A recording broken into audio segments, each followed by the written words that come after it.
नमस्कार मित्रांनो, स्वागत आहे तुमचं आपल्या या यूट्यूब चॅनलवरती। मित्रांनो, आपल्या चॅनलवरती अशाच नवनवीन अपडेट्स येत राहतील, तेही सिरियलच्या तुमच्या आवडत्या, तर नक्की पहा। तर आता इथे इंद्रा सगळ्यांना सांगत असतो की कंपनीमध्ये काहीतरी फ्रॉड सुरू आहे आणि ते राणीच्या नजरेस पडलं आहे। त्याचमुळे आज राणी सगळं काही शोधण्यास लागणार आहे। तर माझं म्हणणं आहे की आज राणी ऑफिसला येणार आहे। तर आता आबा तेवढ्यात म्हणतात की ठीक आहे इंद्रा, तसं असेल तर राणीला यायलाच हवं।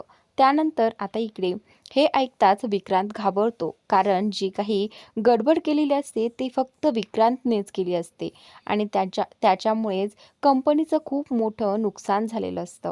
तर आता इकडे उर्मिला ही जी काही आहे ती म्हणत असते, ही जर राणी ऑफिसला गेली तर आपल्या हातातून ऑफिससुद्धा निघून जाईल। त्यानंतर आता इकडे विक्रांत रागारागात त्याच्या रूममध्ये निघून येतो आणि त्याच्या पाठीमागेच उर्मिला निघून येते आणि त्याला कारण विचारते, तू एवढा चिडलायस का? त्यावेळी आता इथे विक्रांत तिला सांगू लागतो, अरे कंपनीमध्ये जो काही फ्रॉड केला आहे तो मी केला आहे आणि आत्तापर्यंत मीच करत आलो आहे। तर त्यावेळी उर्मिला हे ऐकून शॉक होते, कारण याबद्दल तिला देखील काहीच आयडिया नसते। तर आता विक्रांत म्हणतो, हे बघ उर्मिला, काहीही झालं तरी राणीला ऑफिसला येता कामा नये, कारण ती जर ऑफिसला आली तर माझं सगळं काही पितळ उघडं पडेल, मला सर्वांसमोर नाक खाली घालावं लागेल। इकडे आता इंद्रा ऑफिसला जाण्यासाठी तयारी करत असतो, त्याच वेळी राणी जी आहे तीही आवरत असते, पण तिचा फोन काही तिला मिळत नसतो। म्हणून ती इंद्राला म्हणते की सर, माझा फोन मिळत नाहीये, प्लीज मला फोन शोधायला जरा मदत कराल का? तर असं म्हणत इंद्रा जो आहे तो शोधू लागतो, पण तेवढ्यातच राणीला एका कोपऱ्यात तिचा फोन पडलेला दिसतो। त्याचवेळी आता इथे राणी जी आहे ती इंद्राला म्हणते की इंद्रजीत सर, तुम्ही एका वेळी मला ऑफिसमध्ये पायही ठेवून द्यायला तयार नव्हता, पण आज स्वतःहून तुम्ही मला ऑफिसला घेऊन चालला आहात। तर आता इंद्रा जो आहे तो बोलतो की राणी, मागचं जे काही झालंय ते चुकीचं होतं, मान्य होतं, पण आता हा विषय का काढतेस तू? चल, आपल्याला ऑफिसला जायचे, लेट होतंय। तर आता ही जी उर्मिला आहे तिला काहीही करून आईला सांगायचं असतं की या राणीने ऑफिसला जाऊच नये। त्यावेळी ती सांगत असते की ही जी राणी आहे ती इंद्रासमोर मागे पुढे करेल आणि त्यानंतर हळूहळू आपल्या कंपनीची मालक बनण्याचा प्रयत्न करेल, त्यामुळे तुम्ही तिला ऑफिसला जाऊच देऊ नका। त्यावेळी आता आईच्या डोक्यात येतं की हो, उर्मिला बरोबर बोलत असते। इकडे इंद्रा आणि राणी दोघेही जण ऑफिसला जाण्यासाठी निघालेले असतात। तेवढ्यात आई इंद्राला आणि राणीला थांबवते। त्याचनंतर इंद्रासमोर राणीला बजावून सांगते की तू ऑफिसला जाणार नाहीयेस। त्यावेळी राणी जी आहे ती शांतपणे ऐकून घेते, कारण तिला माहिती असतं की आई जी आहे ती खूप रागावलेली आहे आणि तसंही आईंना मी आवडत नाही म्हटल्यानंतर आता मला घरीच थांबावं लागेल। तेवढ्यात इंद्रा बोलतो की नाही आई, आज राणी ऑफिसला येणार म्हणजे येणारच, कारण जे काही चालू आहे ते शोधायचं काम आपलं आहे। तेवढ्यात आबा तिथे येतात आणि आबा बोलू लागतात की हो, राणी ऑफिसला जाणारच। त्यानंतर इकडे आता इंद्राच्या आईला खूप राग येतो आबासाहेबांचा। तर राणी आणि इंद्रा दोघेही जण ऑफिसला जायला निघतात। इकडे इंद्राची आई आबांना बोलते की तुम्ही ठरवलंच आहे का, माझं काहीच ऐकायचं नाही? का त्या राणीला ऑफिसला जाऊ दिलं? हे पहा, राणीला एवढं काहीही समजत नाही। आणि इकडे आबा जे आहेत ते बोलतात की राणी हुशार आहे आणि राणी ते करून दाखवेनच, तिला जर काहीतरी वाटत असेल तर नक्की असेल। आबांनाही राणीवरती पूर्ण विश्वास असतो। तर आता ती तिथून चिडून निघून जाते। इकडे आबा जे आहेत ते बोलतात की राणी एक दिवस खूप मोठी मुलगी बनेल। त्यानंतर आता इंद्रा आणि राणी जे आहेत दोघेही जण गाडीत चाललेले असतात। इंद्रा तिच्याशी बोलत असतो, पण राणी जी आहे ती तिच्याच विचारात गुंतलेली असते। इंद्रा बोलतो की राणी, काय झालं, मी तुला काहीतरी विचारतोय। त्यावेळी राणी जी आहे ती हो हो आणि हा हा मध्ये उत्तर देत असते, पण इंद्राला कळते ती कोणत्या तरी विषयामुळे डिस्टर्ब झालेली आहे। इंद्रा गाडी थांबवतो आणि राणीला बाहेर काढतो। त्यावेळी बाहेर आल्यानंतर राणीला इंद्रा विचारू लागतो की राणी, नक्की झालंय काय, विषय काय आहे? त्यावेळी राणी जी आहे ती इंद्राला काहीही सांगण्यास तयार नसते, कारण तिला वाटत असतं की इंद्रा सरांचं आणि आईंचं भांडण होऊ नये, बस एवढंच, त्यामुळे ती सांगायला तयार नसते। पण त्यानंतर इंद्रा खूप फोर्स करतो आणि तिला सांगायलाच लावतो।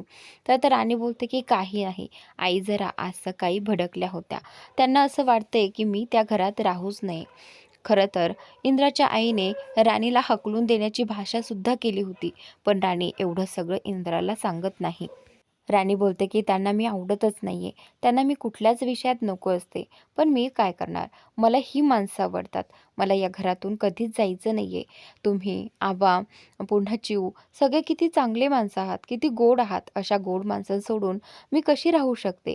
तर आता इंद्रा इथे राणीला समजावून सांगतो, हे बघ राणी, तुला इथून कुणीही हकलवून देणार नाही. तू फक्त इथे वॉर्डरोबमध्ये आणि बेडरूममध्ये राहण्यासाठी नाहीयेस, तू या घरची आहेस. त्यामुळे तू काळजी करू नकोस. मी तुझा फ्रेंड आहे. मी एकदा मैत्रीचा हात पुढे केलाय आणि ती मैत्री मी अर्धवट कधीच सोडणार नाही. तुझा हातही कधी सोडणार नाही. त्यामुळे तू काळजी करू नकोस. तर असं बोलल्यानंतर इथे राणीला खूप बरं वाटतं. इकडे चिऊ जी आहे ती तिच्या फोनमध्ये बिझी असते. त्याचवेळी तिचा छोटा भाऊ जो आहे तो तिला विचारू लागतो की काय गं, काय झाले नक्की, कसल्या विचारात असतेस? तर तू काही प्रेमात वगैरे पडली की काय? तर आता इथे चिऊ जी आहे ती बोलते की काय रे, तू काय माझ्यावर नजर ठेवून असतोस? तर त्याचवेळी तिचा भाऊ बोलतो की नाही, असं काही नाहीये, पण तू सारखी फोनमध्ये असतेस, कुणाशी तरी फोनवर बोलतेस म्हणून मी विचारलं. त्यावेळी ती बोलते की आणि तसं काही झालं तरीही सुद्धा सगळ्यात अगोदर मी तुला सांगेल हां, असं म्हणत ती तिथून निघून जाते. इकडे मात्र इंद्रा आणि राणी दोघेही जण ऑफिसला पोहोचतात. त्याच वेळी राणी ठरवते की आता काहीही झालं तरी मी जे काही आपल्या कंपनीचं नुकसान झालंय आणि ते कसं झालंय, कशा प्रकारे झालंय, कोणी केले, हे सगळं शोधून काढणारच आहे. त्यावेळी आता राणी जी आहे ती कामाला लागणार आहे. तर त्यानंतर इकडे विक्रांत जो आहे तो त्या माणसाला समजावून सांगत असतो, जो काही 5 वर्षांपूर्वीचा डाटा आहे तो क्लिअर करून टाका, डिलीट करा आणि ज्या काही फाईल्स आहेत त्या सगळ्या काही नष्ट करून टाका. तिला कुठलाही पुरावा मिळायला नको, समजलं? नाही तर तुमचं काही खरं नाही. तेवढे तो माणूस बोलतो की हे पहा सर, सगळं काही मी आधीच करून ठेवलेलं आहे, तुम्ही काळजी करू नका. असं बोलल्यानंतर विक्रांतला जरा बरं वाटतं. इकडे राणी जी आहे ती आता ऑफिसमध्ये पोहोचलेली आहे आणि आल्यास त्या माणसाला 5 वर्षांपूर्वीच्या फाईल्स मागते. त्यावेळी आता इथे तो माणूस बोलतो की मॅडम, एवढ्या जुन्या फाईल्स आणि त्यात काय मिळणार आहे? तर आता ती बोलते की काही मिळू अथवा न मिळू, मला सगळ्या फाईल्स माझ्यासमोर ठेवा आणि मला त्या चेक करायच्या आहेत. इकडे तो माणूस मनातच खुश होत असतो. त्याला वाटतं की त्याने सगळे पुरावे नष्ट केले आहेत. तो आता बिनधास्त असतो. इकडे राणी जी आहे एक एक करून फाईल वाचत असते.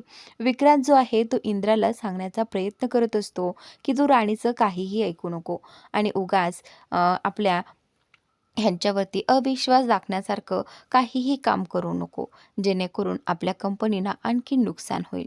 पण त्यावेळी इंद्रा विक्रांतला सांगतो की हे बघ, तू काही काळजी करू नको.